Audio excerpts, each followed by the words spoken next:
ChatGPT said. They all thought I was just the janitor's kid. Honestly, I can't blame them. When you walk into a place like St. Augustine's Academy wearing shoes that have seen too many winters and a hand-me-down shirt you ironed yourself, folks don't see potential, they see a punchline. That's just how it is. I still remember the principal smirking at me that first day, all the other kids trying not to laugh, and Mr. Whitmore, the arts director, deciding it'd be hilarious to ask me to play piano in front of everybody. You know what I mean? Like, go on, show us what the scholarship kid can do. Well, I was supposed to be their entertainment, a living joke. St. Augustine's, man. That place was like walking into a museum. Everything spotless, floors echoing under polished shoes. All those portraits staring down at you from the walls. Legacies everywhere. Kids with last names that probably had their own golf tournaments, walking around like they owned the building. Me? I'm Elijah Carter. Just a regular kid, skin a little darker than most of them, quiet, definitely didn't belong, at least not by their standards. And I'll tell you, there's nothing lonelier than realizing everybody's waiting for you to prove you don't fit. I got there on a miracle. That's what my mom called it when the envelope arrived. She cried and hugged me so hard I thought my ribs would crack. Full scholarship. I think she believed, for a minute, that the world had finally noticed us. I didn't want to tell her that miracles sometimes come with a catch. So that first period, music appreciation, they called it. But really it was talent show hour. All the golden children showing off. And me, sent to the back row, barely out of sight. But before I could even sit, here comes Mr. Whitmore, all slicked hair and that weirdly villainous smile, calling me up. "Do you play an instrument, Elijah?" he says, like he's reading my name off a police report. "A little piano, sir." I try to sound normal, but my voice kind of dies at the end. "Oh, how charming," he says, and waves me to the grand piano like it's some kind of circus ring. Now, you gotta picture this. The entire class, watching, a few of them already recording, some just openly laughing. "Make us laugh," Whitmore says, which basically tells everyone what's expected. I sat down, heart jackhammering, fingers shaking. I wanted to disappear into that black polished floor. That's when I realized, sometimes silence is the only thing you've got left. So, I just said, "Sorry, I'd rather not." And man, the laughter that followed could have cracked the ceiling. They laughed me all the way back to my seat.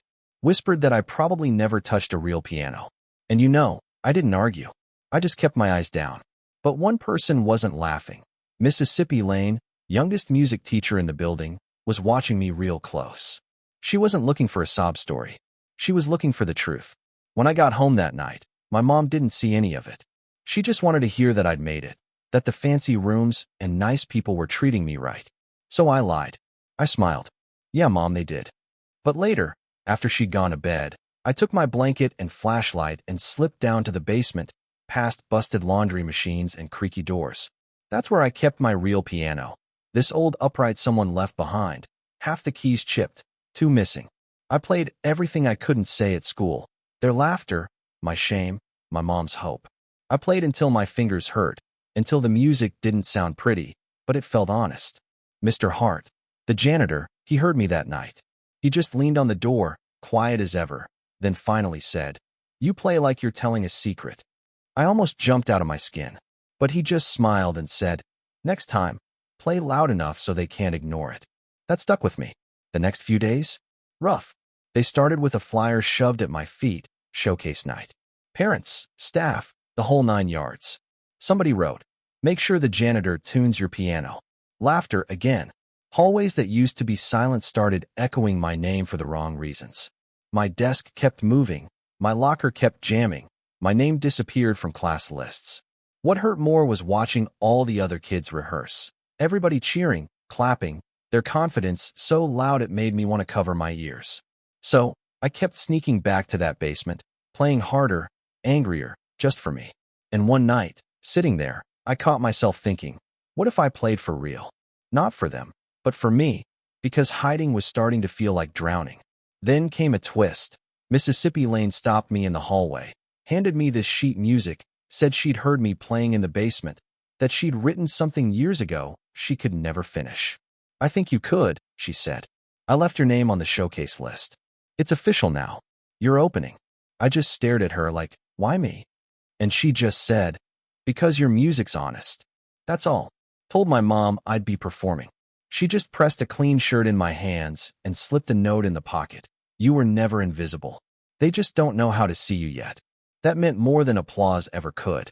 Showcase night felt like walking into a spotlight with a target on my back. The place was packed, parents in designer clothes, teachers all polished up. Mr. Whitmore's up at the podium, making jokes at my expense. Our scholarship student, Elijah Carter, with a unique performance. People actually chuckled. I sat down, hands cold, lights blinding. Then I played. Not what they expected. Started soft, so soft you could hear folks leaning forward, wondering if I'd forgotten how. But I played the piece Mississippi Lane gave me, finished it my way. All the loneliness, pain, hope, and a little bit of defiance wrapped up in every note. You could feel the shift. Nobody laughed. Some people started crying. Others just sat there stunned. I swear, the only thing louder than the applause at the end was the silence that came before it. Even Whitmore was speechless. For a second, I thought I'd finally arrived. But the truth is, sometimes when you stop being invisible, you start being a threat. The next week, some kids nodded at me in the hallway, left me notes, don't stop. But the pushback got meaner too. My name vanished from lists, my stuff went missing, doors started locking that never used to. Mississippi Lane told me, you threatened the system, Elijah, just by being excellent. I didn't want war, but I got one anyway. Then, out of nowhere, I get called to the dean's office. Dean Foster's got this way of folding his hands like he's prepping to lower the boom. He's got concerns about me disrupting the harmony of the institution. He never says what I did wrong, because there's nothing. It's all code for stop standing out. The music room's locked after that. But when I get home, my mom's waiting, holding an envelope. Invitation to a regional audition. She smiles. Someone believed in you. My hope, honestly, was hanging by a thread, but that letter tied a knot. Tried to prep in secret. Practiced on the battered piano in the old auditorium when I could. Pieced together a new song that sounded like every door that ever slammed in my face, and every window that ever cracked open just enough to let in light. I wasn't sure who had nominated me, but someone had seen through the noise. Then, last minute, Whitmore rewrites the rules. Now only department heads can approve nominees. My name disappears again. I tell Mississippi Lane. She tells me to go anyway. Use the invitation, find a piano that isn't chained down. I do. Old auditorium, dusty, keys all out of tune, but real. And that's where I find my fight. Audition day comes. Big stage, velvet seats, tuxedoed kids everywhere. I just have my shirt and slacks, and the music I've carried all my life. You're up, Elijah Carter, someone says. Judges barely look up. But when I play, I pour everything out. Every humiliation, every silent night, every scrap of hope. The piece isn't perfect, but it's real, raw, and when I finish, I don't wait for applause. I just walk out, heart steady. By the time I'm home, there's a buzz at school. Clips and photos start spreading, posts go viral. Teen musician defies school policy, moves judges to tears. The district starts asking questions. Mr. Whitmore gets grilled. And a few days later, a letter arrives. Full scholarship to the National Youth Music Fellowship. They want me to play at their winter gala in New York. I don't celebrate with confetti. I just sit under the old oak tree outside the music building, breathing in the cold air. A couple students sit beside me. No big speeches, just a quiet sorry, and you really played your heart out. For the first time, I realize you don't change a place by screaming. Sometimes you change it just by showing up and refusing to shrink. Winter falls on St. Augustine's, snow on marble, but things are different. Policies change. Kids like me get more than just a seat in the corner. And when the gala night comes, I'm not nervous. I'm ready. Backstage, I think of every kid who ever got told to stay quiet. I play a song that isn't a song, but a story of basements and broken keys, of laughter and tears, and the kind of strength that doesn't roar but resonates. When it's over, I stand, look out, and say, play anyway, even if nobody's listening yet. Because someday someone will. All right, I've said my piece. But let me ask, where do you stand? When you see someone being erased, do you help them disappear, or do you clap until the world pays attention? Let's hear it. What's justice mean to you, fitting in or standing up? Share your truth, because somewhere, a kid is listening, waiting for someone to clap first.